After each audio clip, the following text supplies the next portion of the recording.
Brother Kapil and Brother Jaire will have a special a time to learn in Sunday school. All right. So, can you count 1, 2, or lalaki saka babae? Group, mag-circle kayo. I have a group work with you. And read several times. Second, Brother Benji, also group yourselves there in Kuwait. How can you group yourself? That's the question. And let me see your findings in the book of 2 Corinthians as we study, okay, this book. Oh my. 2 Corinthians chapter 2, 12 to naghang yung aking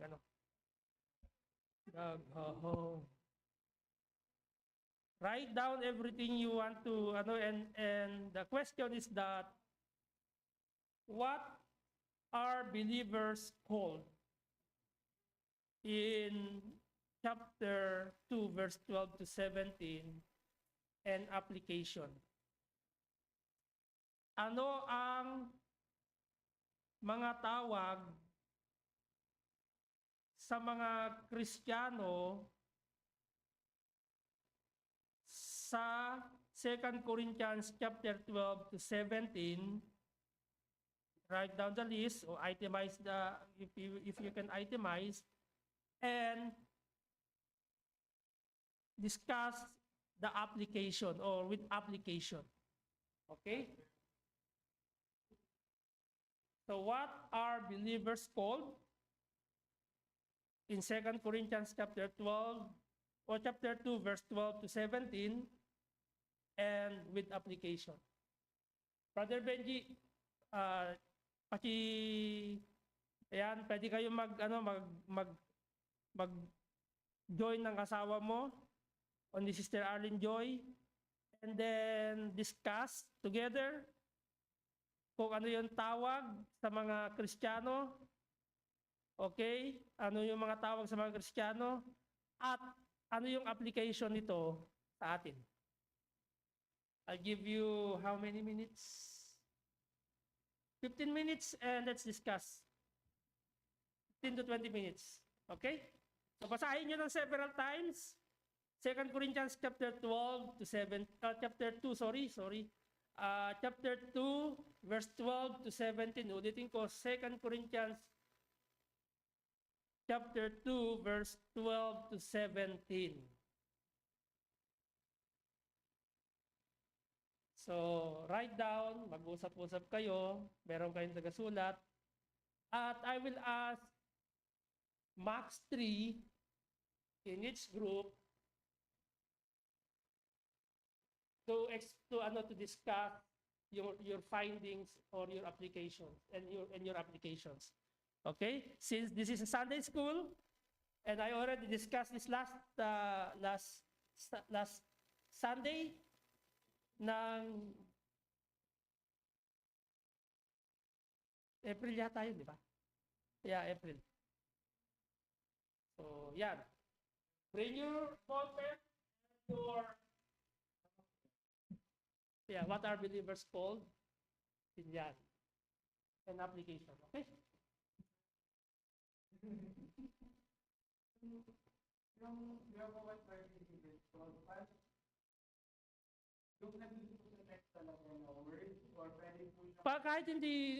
Pwede yung kahit yung exactly words sa Bible or if there is another definitions for you.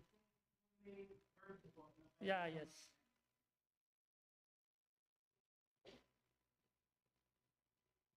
Okay? So since this is a Sunday school, so I hope everybody learn.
Ito yung mga katawag, sa mga Kristiyano.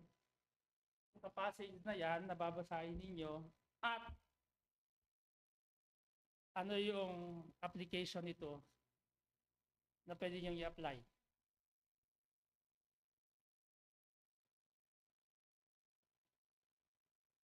Na-discuss natin to pero for your own.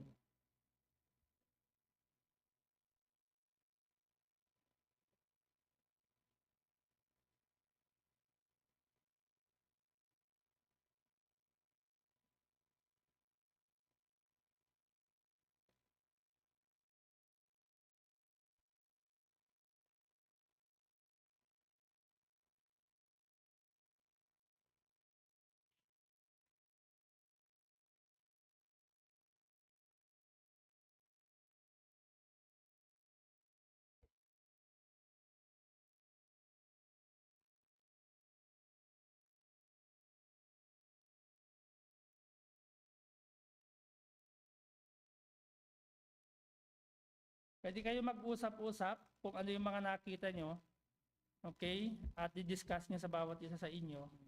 Tapos later on, i-share nyo sa buong congregation.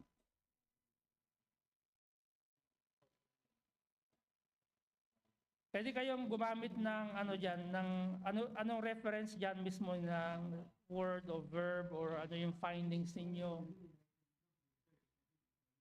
Okay, Brother Benji and Sister Aaron Joy, na ano nyo, na nagigets nyo? So also you will discuss. So we will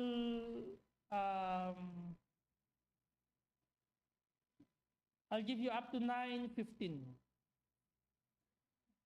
I'll give you up to 9:15.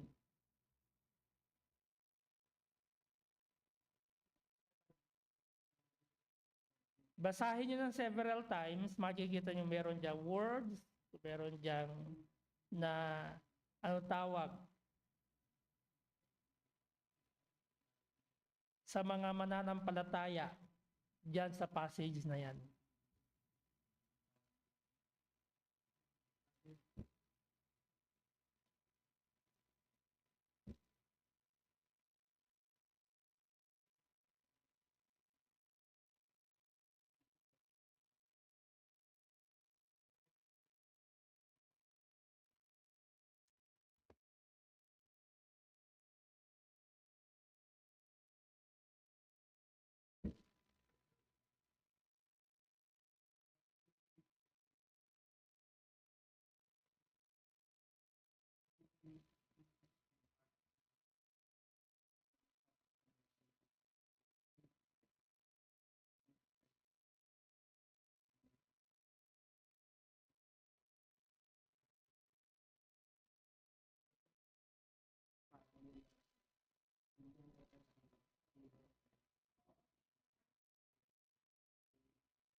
meron siyang inulit-ulit dyan na word, na verb.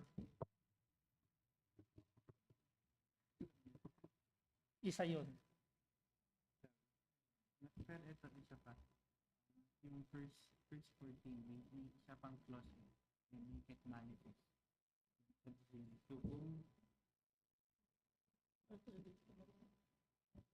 God's people na binabasa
Depende na sa inyo 'yon.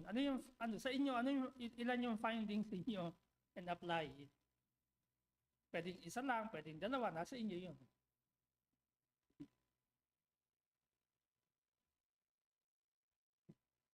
But I need your application in that.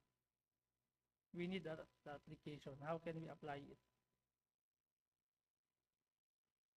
Or ano yung ini-imply sa ating buhay?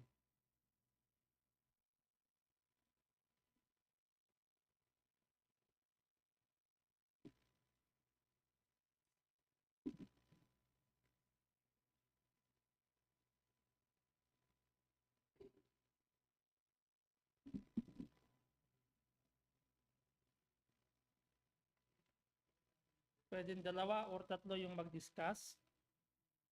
Okay? Kasi alam ko magkakaiba yan ng ano, pero mag-usap-usap kayo.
Ay.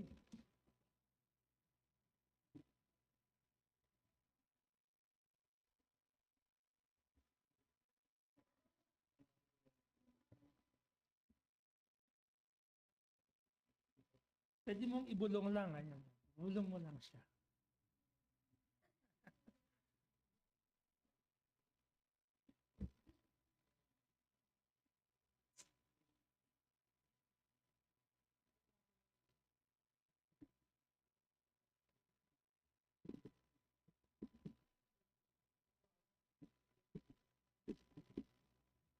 Ate Benji, Sister Arlene Joy.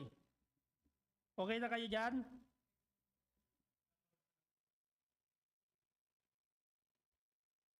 Seven minutes na lang. You have 7 minutes.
Five minutes.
Last 3 minutes. Last 3 minutes.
Last 2 minutes.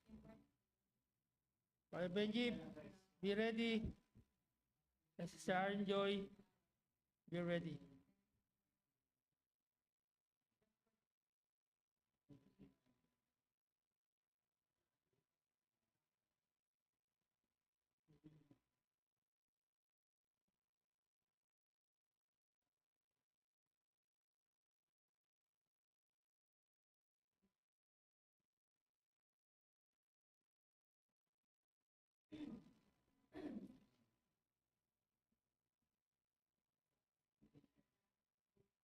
Last 1 minute.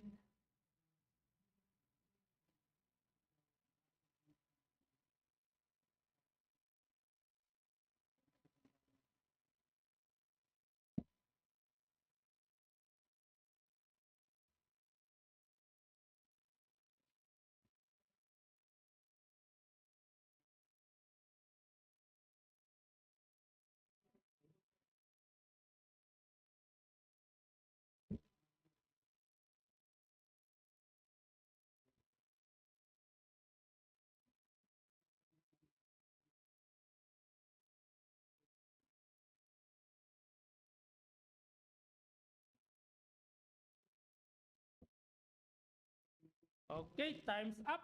Time's up. All right, so what is your findings? What are believers called?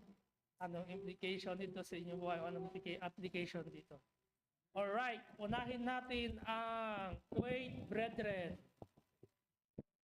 Unahin natin ang Kuwait Brethren.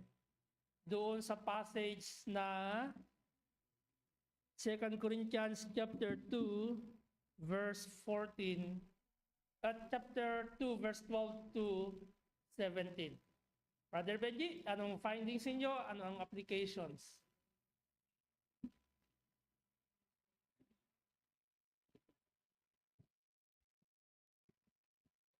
Morning po, brethren. So, try lang po ah. Try. Dinig po po. Yes, dinig. Yung tanong po na binigay ng pastor, what are believers called? Ano po? Yes. At ano po yung application na nakita po natin po dito? Kasi kung babasahin po natin po yung sa verse 1, ito po ay naka-address sa mga Corinthian brethren. At kung titignan po natin yung context ng 2 Corinthians is naka-address po ito sa mga believers sa 2 Corinthians. Na itong mga tao po dito ay yung impression po na kay Apostle Paul ay hindi maganda. At yung po marami po akong narinig sa Apostle Paul sa mga brethren dito po sa 2 Corinthians. Kaya po dito makita po natin na dapat ang tawag po sa mga Kristiyano, dapat ang tawag o makikita po dapat sa mga Kristiyano na gustong isend ni Paul kay, sino po yung sinend niya dito? Si Titus. Dapat makita po yung savor if you notice the word savor from verse 50, 14, 15, and 16, may makita po na tayo dyan na word na savor. This is yung savor po, yun po yung nabanggit ni Pastor last Sunday School na aroma. Dapat nakikita po yung aroma ng isang Kristiyano like Christ-likeness. Kasi dito po sa 2 Corinthians, makita po natin na ang dami nilang murmurings, ang dami nilang sinasabi kay Paul. Pero makita po natin na si Paul, wala naman siyang ibang intention, kundi maging yung para po sa kanila, sa ating po mga believers na dapat nakikita po sa atin yung savor, yung aroma ng isang pagiging Christ-likeness. At ang application po na nakita ko po dito, base po sa aking pong pagkaintindi, sa verse 17, for we are not as many which corrupt the word of God, but as of sincerity. Makita po natin yung word na sincerity, dapat nakikita po sa atin bilang isang Kristiyano, yung pagiging, yung sincere tayo po talaga ay totoong Kristiyano. But as of God, sa verse 17 po, but as of God, in the sight of God, speak we in Christ. So napakalinaw po na dapat yung the way na magsalita tayo, hindi tayo naninira ng ibang kapatiran, hindi natin sinisiraan yung pastor natin, hindi natin napag-iisipan yung pastor natin. Kasi ang talagang intent po ni Paul is to paalalahanan so sila and yung po dapat yung character is nakikita po talaga si Jesus Christ sa ating po buhay. Yun lang, Pastor. Ang application ko po is sa verse 17 at ang what believers po dapat po maging savor or maging aroma po tayo sa verse 14, 15, and 16. Yun lang po, and to God be all the glory. Okay. Sister Arin, baka may sasabihin. Okay na? Okay, tawagin naman natin ang grupo ng kababaihan. Ayan, sino ang inyong ang inyong spokeswoman? Spokesperson. Pwede kayong magdalawa, pwedeng tatlo, kung meron kayong mga Lahat na po ba? So regarding our findings with the question, what are believers called? And discuss the application from 2 Corinthians chapter 2, 12 to 17. We actually found three words that we can use what believers would be called. Oh, there are three. Yeah. Yeah, we actually found three based from our discussions. So the very first one was with the sweet savor. So of course it was mentioned a couple of times. I believe it's mentioned 3 times that we should be sweet savor that would that other people would be able to recognize just by believing in Christ. Next to that, it was preachers. We should be believers should be called as preachers as well as they Preachers of the gospel. That's good. They are sharing the words of God, and not only the words of God, they are also sharing Christian living, the way how Christian lives. And lastly, lastly, it is actually the word brother. We would also include the word sister for that. So that is found on chapter tuloy, on verse 13. So since Paul was actually searching for his brother, and it was Sister Grace's findings that mentions it perhaps not only pertains to Titus as his brother, but also it was for us Christians, as we call our brethren, brothers and sisters, as we believe on the same thing, on the same God, on the same way of living. Believers should be called brothers and sisters as well. So those were the three names that we believe believers should be called based from these verses. And the application, we actually have multiple application, but it all gathers into one thought, and that it should be we should be proud have integrity, have confidence when we Mhm. are sharing the word of God, and we should be open on soul winning, not only on the soul winning time once a week, as Sister Lisa said. Um, Soul winning is not just on the scheduled time. It should be whenever you see a chance to share the gospel of God, you should grab it. Because not anytime you can see other people that were actually willing or open to listening. So whenever you Mm. see the chance, go for it. And we should not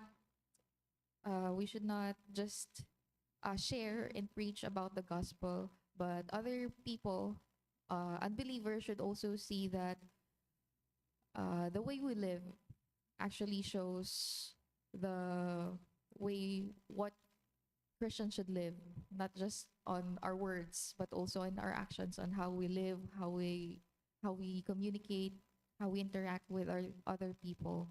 So that's our application. And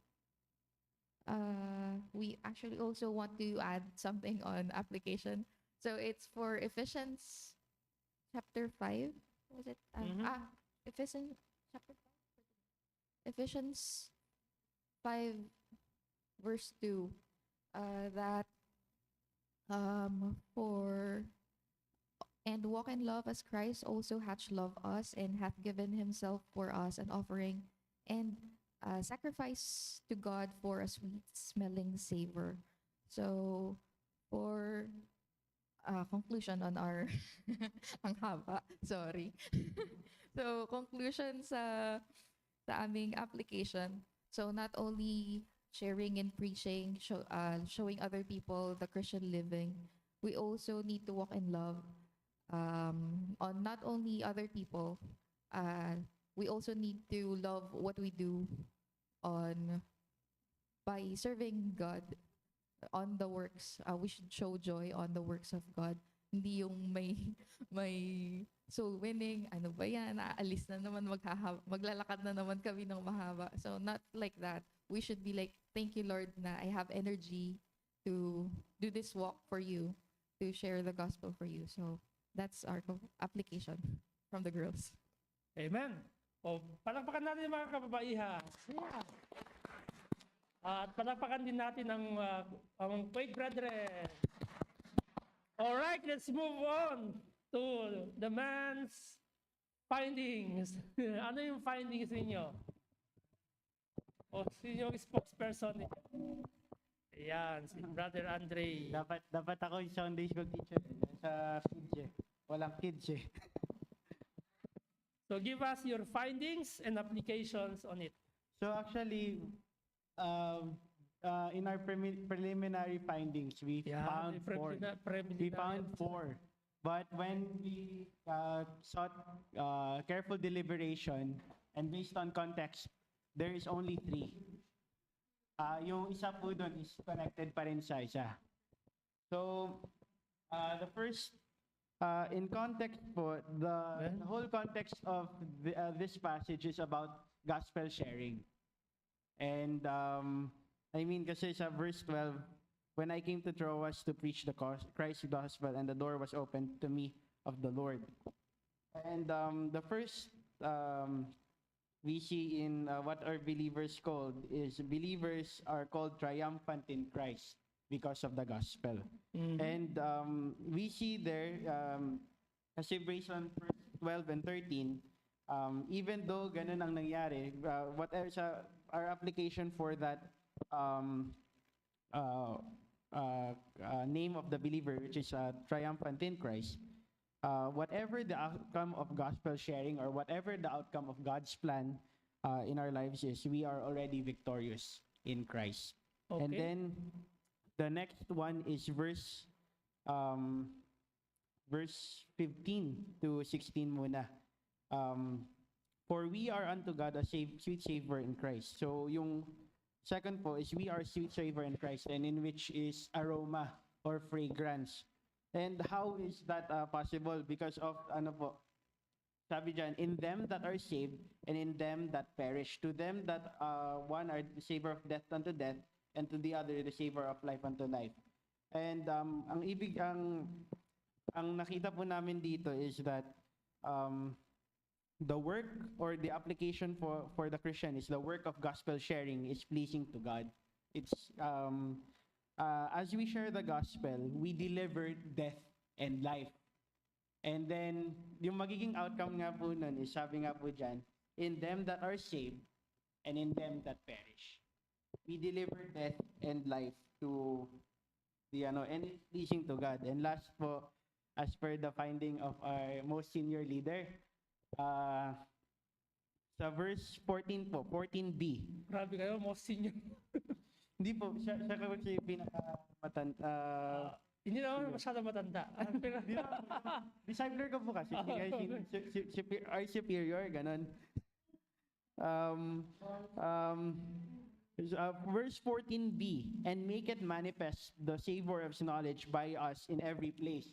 Actually, ang unang ako po personally, when I was reading this, ang kala ko po is that it means that God has imparted His knowledge to us. But rather, in the sense, make it by us. Ibig sabihin, we are the ones who share the gospel. So ang po namin is verse 14b and 17, sincere ministers or speakers in Christ of the gospel. So, application po namin dyan is, katulad ng sinabi ni Paul, there are many who corrupt the gospel. Hindi na clear, may mga dinadagdag na.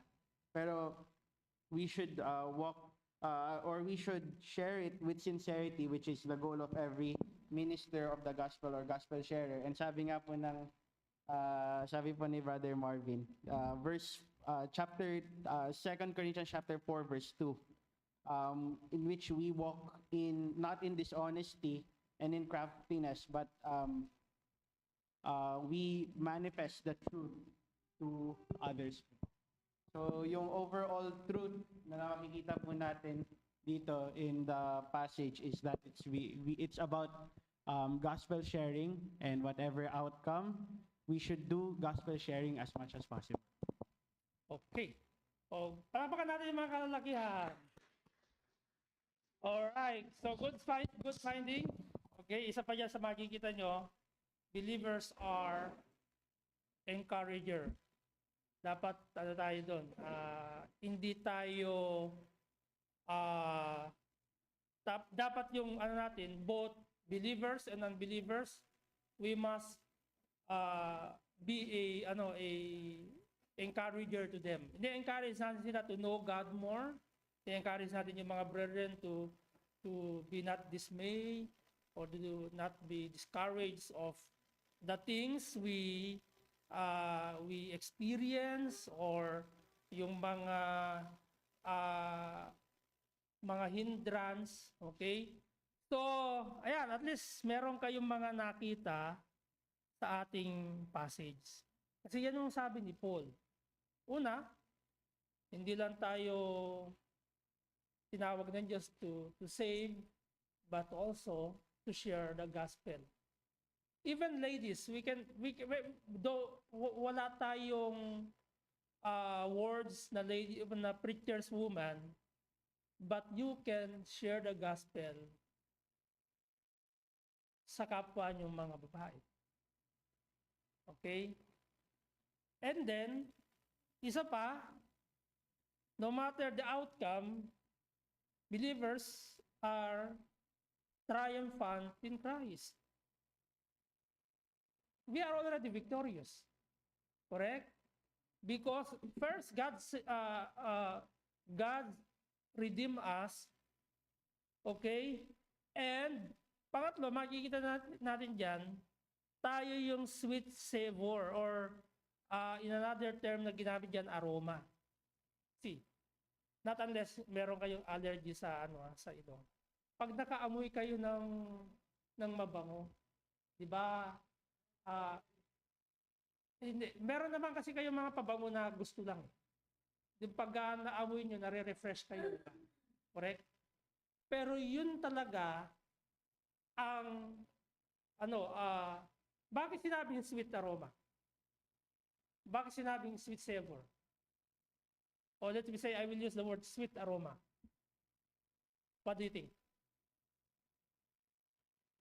Meron ba gusto nyo ba na imply ko sa inyo mabaho kayo? Ayaw nyo, di ba? Ano yung gusto nyong amuyin? Mabango. Correct? So, yun ang gusto ng Panginoon sa atin. Yung buhay natin maging pabango. Parang pabango. Hindi namin yung metaphor. Parang pabango tayo sa mundo. Naapektuhan pag naamoy nyo na, ang bango naman nun. Di ba pag nakaamoy kayo ng pritong fried chicken, pag nabaan kayo sa Jollibee, parang nare-refresh kayo, di ba? Yung bang gutom na kayo, mas lalo kayo magugutom. Kasi naamoy nyo yung bango ng prito ng fried chicken. Correct? O kahit na anong pagkain na na-attract yung inyong na-attract kayo. Ano ang nangyayari? Ano kayo, di ba? Puntahan ko nga yun, parang masarap yun na. Correct? So, ganun ang tinutukoy ni Pablo bilang isang mananampalataya, dapat yun yung tinatawag na benefits natin sa mundo. Yun yung benefits natin sa mundo. Okay? Amen? So, we have at least 6 minutes. Then let's have a break. 6 minutes. Please open your Bible with me in 2 Corinthians chapter 3. Listen very carefully, kasi after ng discussion, meron ulit tayong group works. Amen? Hindi ba masaya yon? Correct? Kasi may natututunan tayo. At nagkakaroon tayo ng brainstorming. So, yon. 2 Corinthians chapter 3 verse 1 up to verse number 6.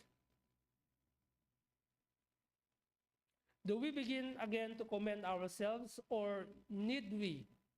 Ito ay rhetorical question ni Paul sa mga taga-Korinto.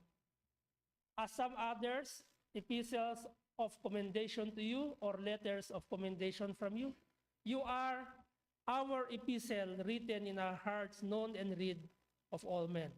For as much as ye are manifestly declared to be the epistle of Christ, ministered by us, written not with ink, but with the Spirit of the living God, not in tables of stone, but in fleshy tables of the heart.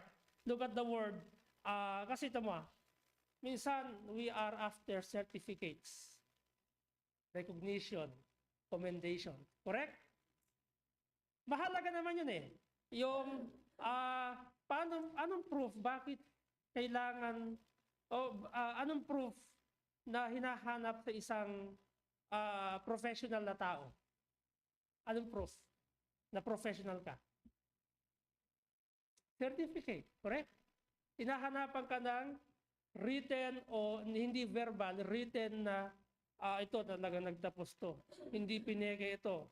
Kasi ngayon, naguhigpit na sila. Ngayon, kailangan mo ipa-apostil yung letter, yung certificate. So dito, ang sabi ni Paul, yung sa verse number 3, declared to be the epistle of Christ ministered by us, written not with ink, but with the Spirit of the living God. Yun yung marka, yun yung tinatawag na commendation ni Paul, okay, sa believers, hindi yung nakikitang letter na letter of recognition or completion na nagtapos ka sa ganito. Okay? So, ibig sabihin, yung tayo bilang isang ministers sa chapter 3, ay nakikita yung yung Panginoon sa ating buhay. Kaya binanggit niya sa verse number 3, not in tables of stone, but in fleshy tables of the heart. And such trust have we through Christ to Godward, not that we are sufficient of ourselves to think anything as ourselves, but our sufficiency is of God, who also hath made us ministers of the New Testament. Again, babanggitin ko sa inyo, isa sa tawag sa mga mananampalataya is that we are ministers of the New Testament. That is the gospel. Kaya pribilehiyo natin na maghayag ng salita ng Diyos o ng gospel because we are the ministers of the New Covenant. Babae, lalaki, ang tawag sa inyo ministers of the New Testament, of the New Covenant. Okay? So, not of letter, but of the Spirit. For the letter killeth, but the Spirit giveth life. Ibig sabihin, before we close, dapat itong buhay na ito, hindi man,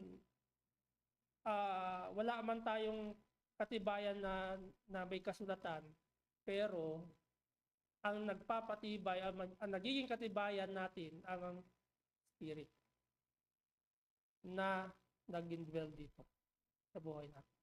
Yun yung katibayan natin na tayong mga men and women na